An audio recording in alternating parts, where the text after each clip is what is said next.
listen to me talk about some really nerdy, jazzy stuff. I do appreciate that.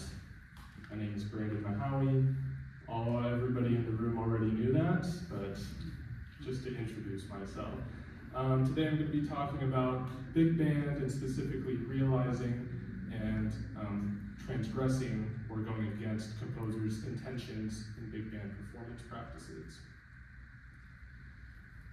So of course, to do so, I have to define composer's intent, and by that I really just mean how the composer or arranger intended the music to sound, or how they intended the music to be performed.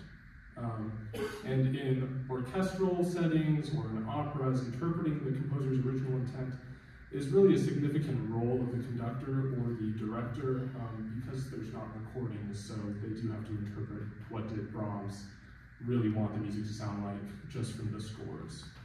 But in this idiom, in big band, most of the standard big band repertoire has been recorded by the original ensemble with the composer or arranger present.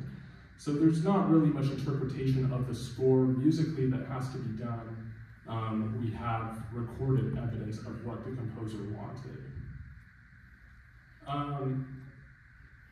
So I do want to discuss and acknowledge individualism, though, within the jazz idiom. It's not just the composer or arranger contributing to the sound of the music.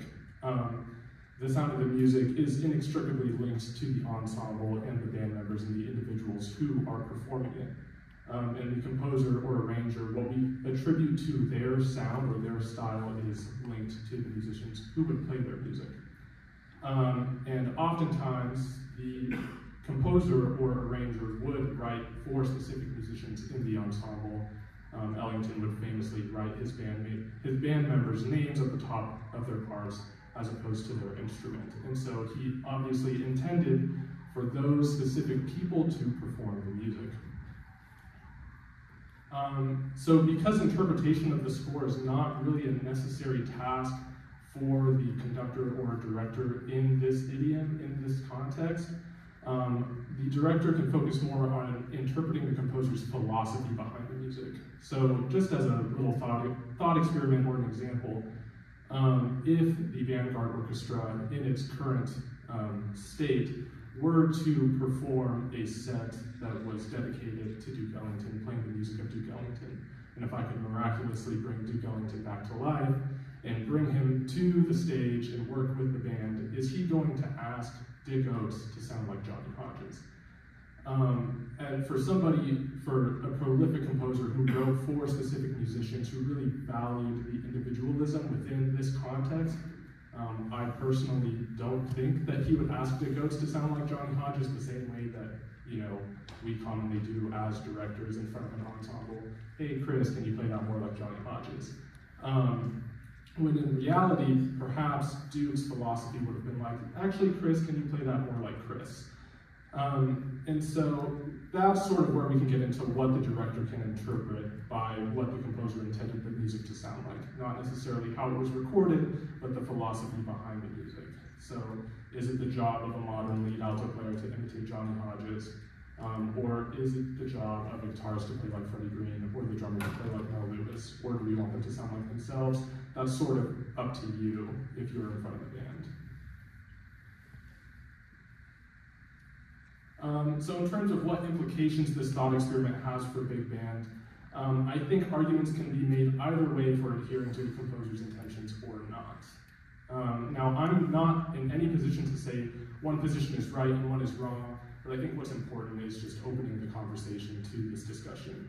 And it quickly becomes a conversation about preservation and innovation, or traditionalism and progressivism.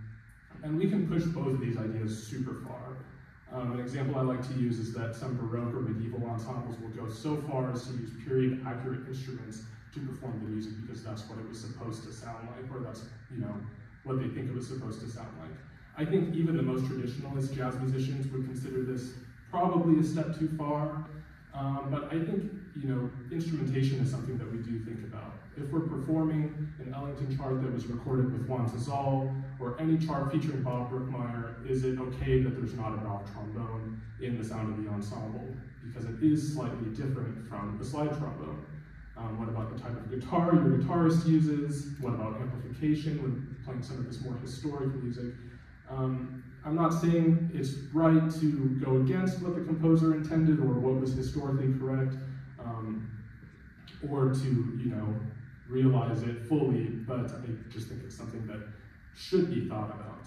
And we already see levels of this thinking with events like essentially Ellington, where the instrumentation is pared down just like it used to be, and they're performing without sheet music in front of them. The performance practice is more in line with what it was historically, but of course you can always choose to go deeper down that rabbit hole or ignore it. But I do think these two ideas exist on a spectrum, and I don't necessarily think they're mutually exclusive, and I will touch more on that in a few minutes. At the end of the day, I think that taking the composer's intent into consideration is important for a lot of reasons, but number one, it helps us understand how specific composers or the band members impacted the idiom. Specifically within educational settings, it really helps students and young musicians dig into the history of the music and its stylistic intricacies. How did Ellington's arrangements for the band differ from Billy Strayhorn's? Or how did Basie's differ from Neil Hefti's? How does the sound of the Ellington ensemble differ from the Count Basie Orchestra? And so it really allows us to dig past the surface or the bare minimum of what is required to sort of get what we consider to be stylistically accurate from the ensemble. Is it really enough to just say, hey, we're playing a Count Basie tune, saxes play with a lot of really wide, fast vibrato, Oscar, play some Freddie Green quarter notes, and we'll call it a day. There we go, that's Count Basie. Is that really enough? I don't know, but some people might say yes, and some people might say no. In the professional world, it's really just about doing the music and the composer justice. Most of the pro-level big bands that are still regularly performing are usually performing the music of the band leader who is still alive, or it's a legacy band performing the music of a band leader or composer who's passed away. But that's not always the case. There are professional big bands that are performing music from a variety of composers. But moving past all of these ideas, at the end of the day, I think we have to acknowledge that, even though we want to take into consideration composers' intent, that the concept of innovation is woven into the fabric of this music, of jazz music. A super traditional or preservationist approach might isolate the music from its philosophical roots. So we want to try to find a way to stay true to the spirit of jazz in terms of freedom, in terms of innovation, and in terms of improvisation. I mean, all that being said, we're not going to play the transcribed solos from the record in the big band. We're going to improvise, so we can't stay exactly true to the recording anyways. So in an attempt to employ these concepts in practice, we're going to try to focus on a single piece of music. In terms of understanding a composer's intentions, of course the recording is always going to be the best source of information, but I also think when we're trying to learn about a composer's philosophies, it's incredibly helpful to understand the human being and their career trajectory. We understand that jazz music is built upon a mentor-apprenticeship relationships, and that the past is always going to influence the future. And so we're going to be taking a look at Thad Jones, one of the most prolific composers and arrangers for this ensemble. Thad was a Count Basie Orchestra member from 1954 to 63, and he left to create the Thad Jones and Mel Lewis Orchestra in New York in 1965, where he led the band for 12 years.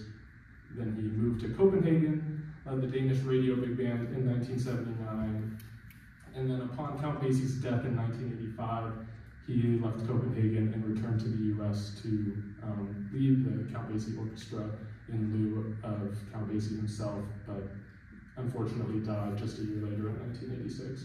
So just understanding where that is coming from, obviously going to be heavily influenced by Count Basie, but also maybe some more modern big band context, especially in Copenhagen, can help us understand maybe where his musical philosophies were. Okay, so by now you've probably had enough of me talking, so we're going to play a little bit. We're going to perform Quietude, a Thad Jones composition off of the album Central Park North. We're going to assume that the 1969 recording of this piece of music, with Thad Jones leading the band, with Thad Jones performing in the band, is true to what Thad intended the piece of music to sound like. I would say that's a pretty fair assumption to make. So the band is going to do their best to emulate the style and the sound of the Thad Jones Mel Lewis Orchestra based on what we can hear in the recording, and afterwards we'll discuss in more detail sort of what that means.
All right.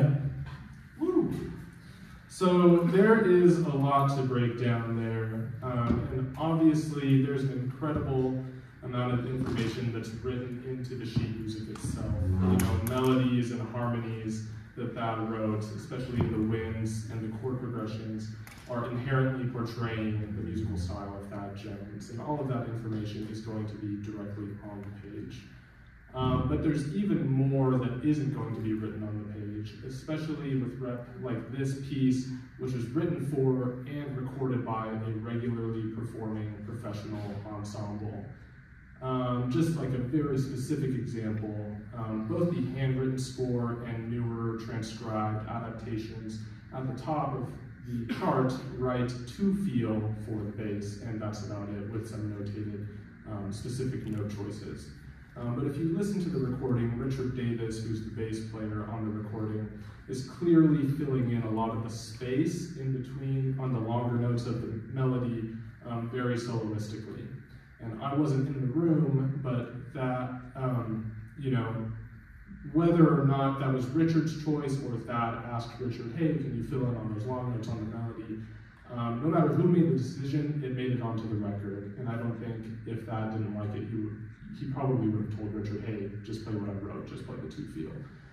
So it is, at the end of the day, what he intended the piece to sound like, and that's not on the page. That is something we have to find for ourselves in the recording. And I wasn't in the studio, I was never in the room when Thad and Mel Lewis were, you know, directing the band, but Thad Jones probably didn't need to ask Mel Lewis, hey, can you set up that figure, can you add a fill in here? You know, he just trusted Mel Lewis to do his thing. And so all of that information isn't going to be notated on the original score because they were professional musicians, they had a working relationship, he trusted him to just take care of business. I believe that the original handwritten score doesn't even have a drum line at the bottom, it just says like, no drum, like, I don't need a drum line in the score. So he was just like, no, Lewis, do your thing. Aside from that, you know, more general musical structures like time, feel, inflection, the comping styles from the rhythm section, articulation from the horns. Some of that information is on the page, but definitely not necessarily all of it. He trusted the band to play it how he heard it in his head because they were so used to reading his music. And I think that as directors or as educators or as musicians in the ensemble, it's really important to be able to identify the qualities that comprise a composer sound or a band sound, because they are sort of linked. And so are they mutually exclusive from each other? I don't know why I wrote that, because I just talked about how they are not mutually exclusive from each other. They are linked. The composers wrote for the bands in mind, for specific band members, and for the group sound as a whole. And we still see remnants of that tradition from Ellington of writing the person's name at the top of the page instead of the chair. Specifically in some of Bob Brookmeyer's music, you can see that he wrote, you know, this is supposed to feature Jerry, like Jerry Mulligan, or this is supposed to feature Paul, and the part says Jerry, it doesn't say Barry, or it doesn't say Barry feature. And so I think that this being a democratic music, that it has to be done, that the sound, the specific sound of the ensemble cannot be made without the individual influences of everybody in the band. We constantly have to remind ourselves that there's this unshakable link between the composer and arranger and the musicians performing the piece.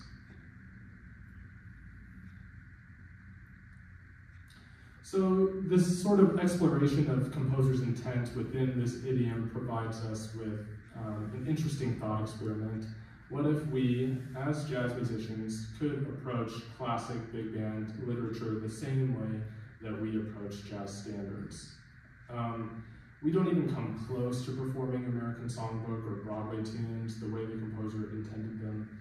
Again, innovating on what musical structures already exist is woven into the fabric of this music. A great example of this is just Rhythm Changes or I Got Rhythm. We don't even stick to the same form that George Gershwin wrote. We see those last two bars at the end and say, nah, we'll just take the 32 bars, thank you, that's easier for us to improvise on.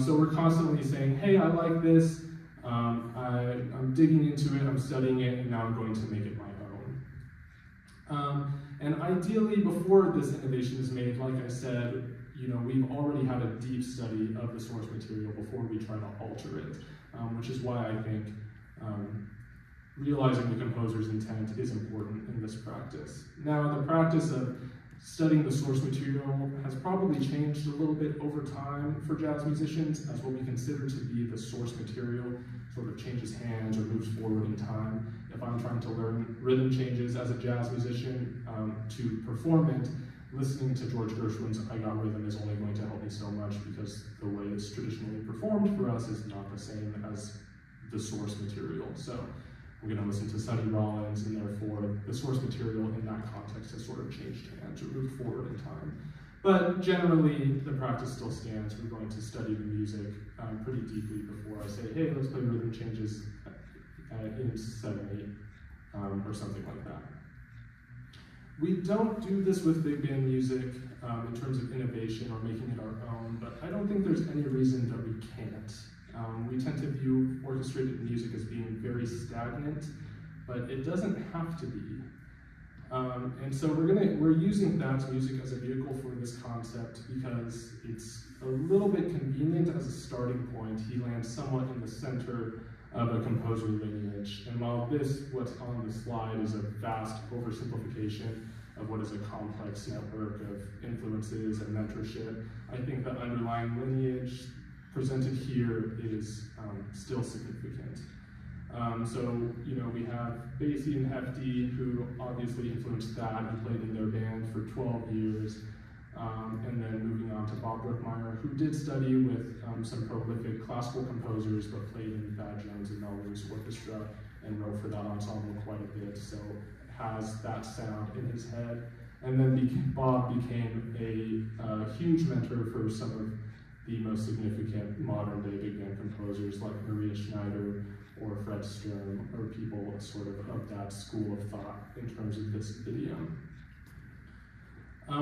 And so with exploring a lineage like this, we're going to have some shared DNA in these composer styles, which is going to make sort of these creative liberties a little bit easier for us and a little bit more convenient in terms of demonstration. So we're going to do a little bit of a what-if experiment. What if this piece, Quietude by Thad Jones, was played by the Count Basie Orchestra? Now, the Count Basie Orchestra played Thad's music all the time, but they played the music that he wrote for the Count Basie Orchestra. And as the story goes, or so I've been told, he was told by Count Basie, hey, your tunes are great, but they don't really fit the identity of this ensemble. So maybe you should explore that on your own. And so I thought it would be interesting to see, hey, what if this piece that was, sort of far past his Count Basie days, what if he brought it into the Count Basie Orchestra and had them play it, and what would that sound like? So we're gonna have them do that. Oops, done the spoiler.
So we're going to compare and contrast that performance from the previous one that was maybe more true to that, to musical intentions.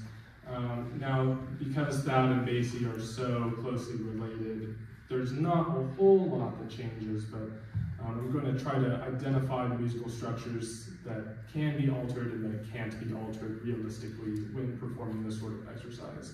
So melodies and rhythms, especially those performed by the ensemble as a whole, we're not going to mess with very much because we start to get into the territory of completely rearranging the tune. And same thing with harmony.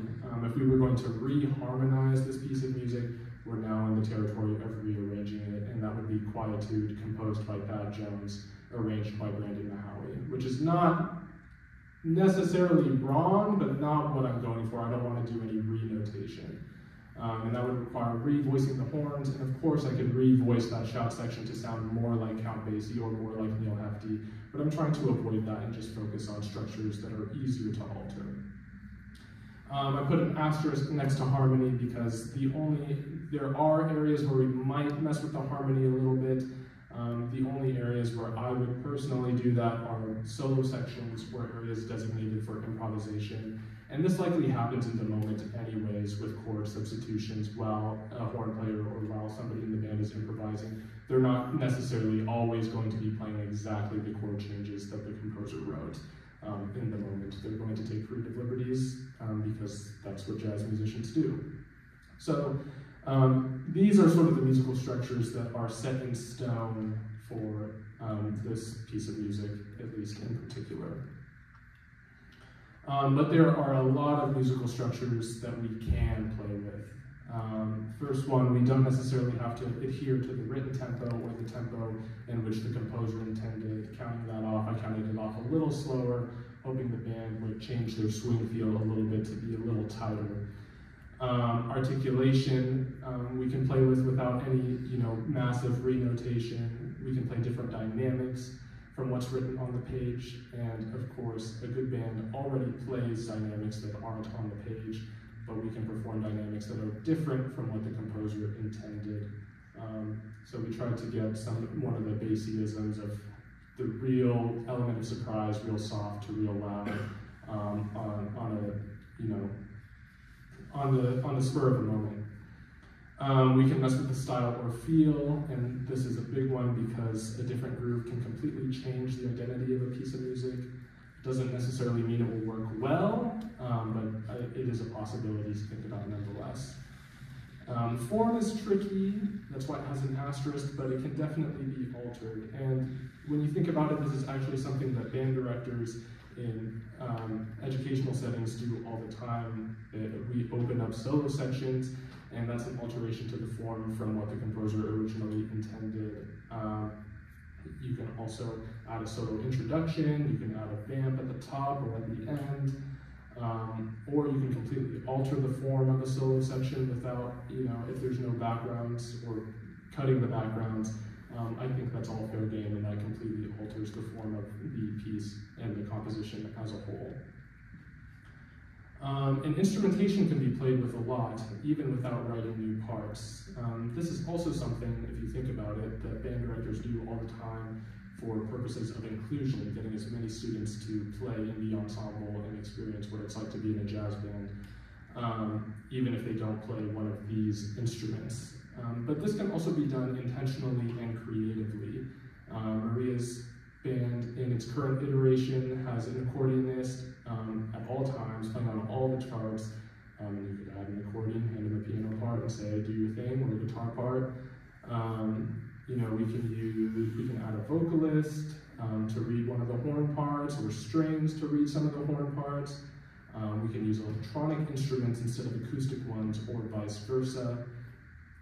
For example, if we're playing a chart like Bob Brookmeyer's Skylark, which is, very clearly meant to feature a lead alto player, but we want to feature a trombonist instead, that is a clear derivation from what Bob Brookmeyer intended, but we are altering it for our own creative purposes.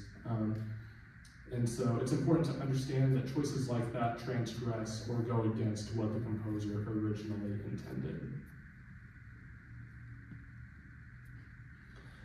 So with all of this in mind, I would like to try to demonstrate this concept going in both directions in terms of chronology, and have the band play Quietude, the same piece, but trying to emulate the compositional styles of Maria Schneider.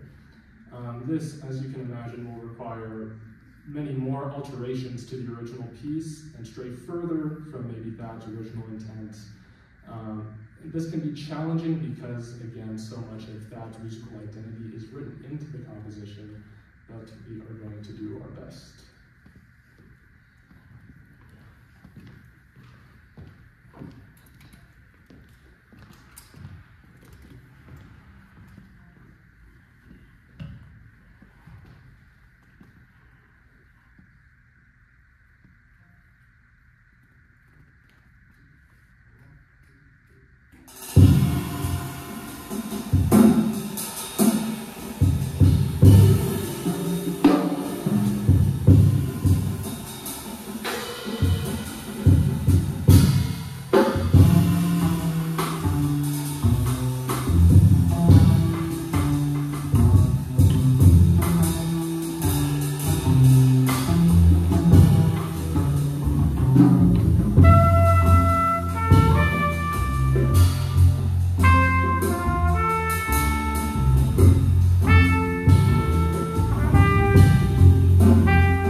Okay, so I think these kinds of performances or this sort of experiment is where we can try to adopt both a traditionalist and a progressivist mentality, keeping the literature and its DNA intact while innovating on it. Thad wrote this to feature flugelhorn and piano, and so I wanted to actually give the flugelhorn a chance to improvise, but also wanted to not give the piano a chance to improvise, I suppose. So, you know, honoring some of Thad's intentions, but not all of them. You know, I wanted to hear Oscar play guitar over that instead.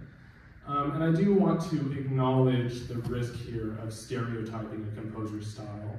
But I think when we are directing a big band or even playing in a big band, I think we constantly run this risk of stereotyping or just reverting to maybe the isms that we associate with a composer or arranger. And it comes back to that discussion of, is it enough? Is it enough to play vibrato in Freddie Green? Or can we dig a little bit deeper? And the only way to avoid this stereotyping, I think, is through a deeper study of the music and its composers. You know, a stereotype might be that the vanguard orchestra always lays back somewhere. You know, they lay back on those 8 notes really far somewhere, but not in this piece, not in the recording, not anywhere. And so if we fall into that sort of stereotyping, we can maybe unintentionally transgress the composer's intentions rather than honor them. So I want to conclude this presentation sort of by discussing the why. Why go through these thought experiments? Why do any of this? And I want to say that in both of these experiments that you heard, I was superimposing the styles of existing composers and their respective ensembles over this Thad Jones chart. But you can innovate on this music without the superimposition and make it your own. The act of superimposing the styles of these other well-known composers was just a convenient starting point for me and helps emphasize the idea of studying a composer's style or their musical philosophies. In the case of that last one that you heard, sort of the Maria Schneider's version of Quietude, I actually personally think it would be more interesting to superimpose her early concept of big band from the early 90s, where she wrote a lot of swing, and it was more in line to what you might hear Thad Jones write. I think that would be super interesting, but for demonstration purposes, I showed you all the things that you can alter without re-notating the chart. I sort of went down the rabbit hole of more contemporary Maria Schneider and went that direction. But when you sort of understand the lineage, there are really interesting experiments you can do with this. And then I think when done correctly and not just in a room rehearsing for 45 minutes like we did, these concepts are more than just thought experiments. They hold pedagogical implications. Big band already lives and thrives in academic settings, so it's an environment that's set up for a deep study of these composers and arrangers and their respective recordings. And so by doing that deeper study of the music and its history, you're building versatility in young musicians. And so ideally, my idea behind this is that if you were the director of a big band, whether in high school or college, this is sort of a concept that you would bring up fairly early on to have the musicians in the band really study what it means to play bass on a Count Basie chart, right? Or what it means to play bass on a Thad Jones chart. And so you could give Quietude to the band, maybe they've been working on it, they've been really trying to study what the Thad Jones Mel Lewis Orchestra sounded like, and earlier in the year you spent some time really studying Count Basie, and you could just say, hey, today we're gonna play this chart, but I want you to do your best to make it sound like the Count Basie Orchestra, with no other direction, because they've already done that homework. And hopefully they would be able to come up with something that sounds closer to what Count Basie might have intended than Thad Jones. And I think that is a really cool pedagogical implication of this idea that it showcases that they understand the history of the music and are able to execute it without your intervention. The saxes already know that they need to play with vibrato. They already know that in Thad's band the longs are painfully long, and in Basie's band the falls are super short. You don't have to tell them, and that's the versatility that we would be looking to build. And then I think in other contexts, just in terms, not transgressing, but realizing the composer's intent, we are preserving the act of live performance for this ensemble. Now, whether or not that's important to you is completely subjective, but I do think that the success and grandiose nature of events like Essentially Ellington do go to prove that there is a large portion of the jazz community that does care about preservation and performance practice in that way. And so I do think it holds value in the sense that some people care about it, whether or not you care about it and want to instill the idea of preservation in your own ensembles is completely up to you.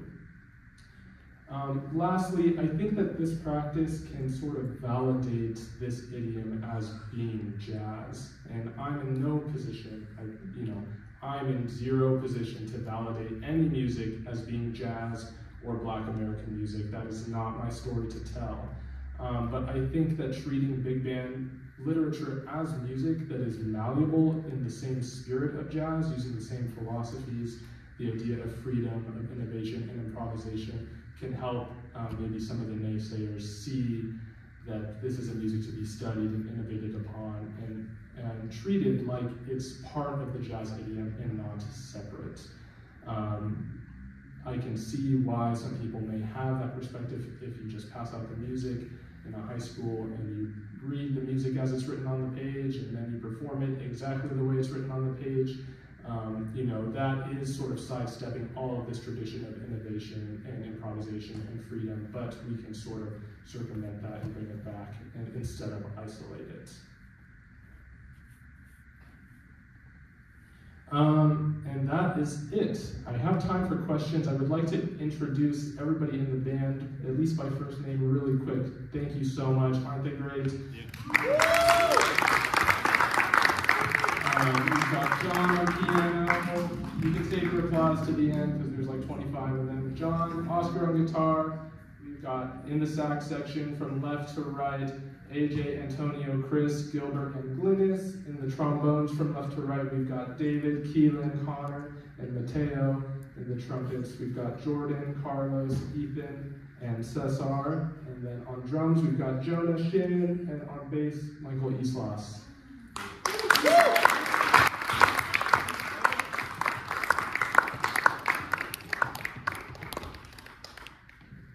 So if there's any questions, we have time. If not,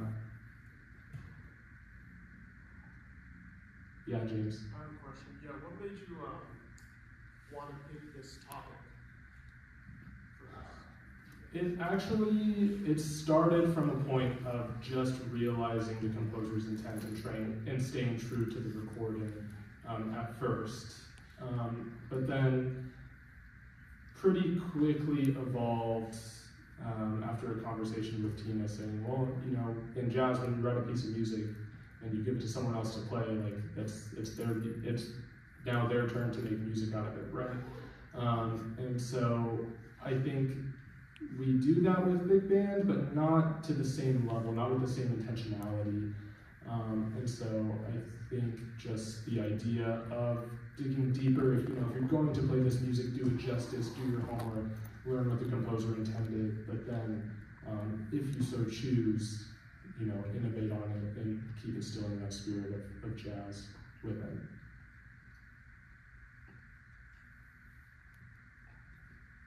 You can ask a real question. So,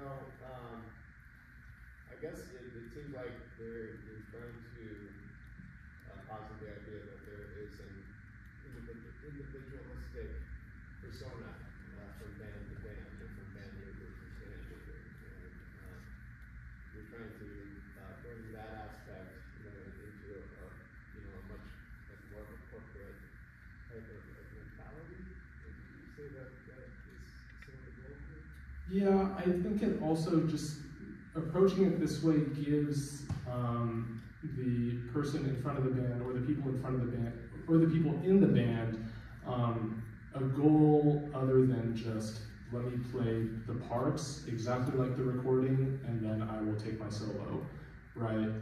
Really digging into the human being behind the music, maybe what they philosophically would have intended the music to sound like, or how they wanted it to be performed, rather than just simply adhering to, oh, this is what the recording sounds like, I'm going to try to emulate that. You know, we know that in jazz, live performance versus a recorded performance is already completely different, so we already have to try to look past what we hear in the recording to emulate the spirit and the style of the ensemble. And if I can follow up on that, you know, there was that famous battle of the bands contest at the Savoy Bar with Chick Webb's orchestra and Benny Goodman's orchestra. I think Benny Goodman decided, because he lost the battle, well, the legend is that he enacted his revenge by playing Stompin' at the Savoy, which was, you know, Chick Webb's his signature piece, and then making a hit out of it. You know, you can definitely hear such a dramatic difference in the way that the Chick band plays versus the Benny Goodman. So that this is not necessarily a brand new concept, you know, of kind of starting to capture other composers' pieces and other bands' pieces and then trying to make them your own. Yeah, and I think as the music has gotten progressively more complex through the evolution of it, at least in this idiom, that practice has definitely fallen out, because it's harder when there's so many moving parts and not just a simple melody and some harmonies to sort of grab it and make it your own for the members of the ensemble. Or, you know, when they were learning those tunes by ear, it was very, very easy to just like, oh, this is what I hear the melody sounds like, but I'm going to play it this way because that's the way I hear it. When we get so focused on to what's on the page, which in a lot of cases we have to, if you've looked at Maria Schneider's music, like there's no way to learn that music by ear. That sort of that oral and individualistic practice has maybe fallen out in terms of not the individual in the band, but the sound as a whole. Yeah.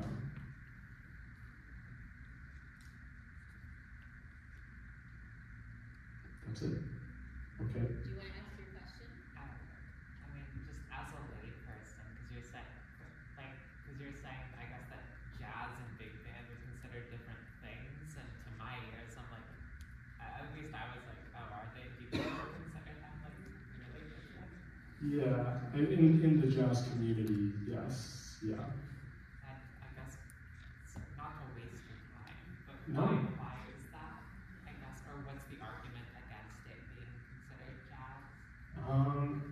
You know, I'm not one to argue that it's not jazz, so it's hard for me to take that stance. I know a lot of the argument is just that this form factor doesn't give the individual musicians a lot of room to be free or to portray their individual musical identities. There's so many people on the bandstand at one time. So especially when everything's in front of you and you're just reading what's in front of you, it can start to be considered something other than jazz, where it should be very improvisatory and very free. You know, they're sort of, at least from those people's point of view, they're glued to the page in terms of what they're allowed to play.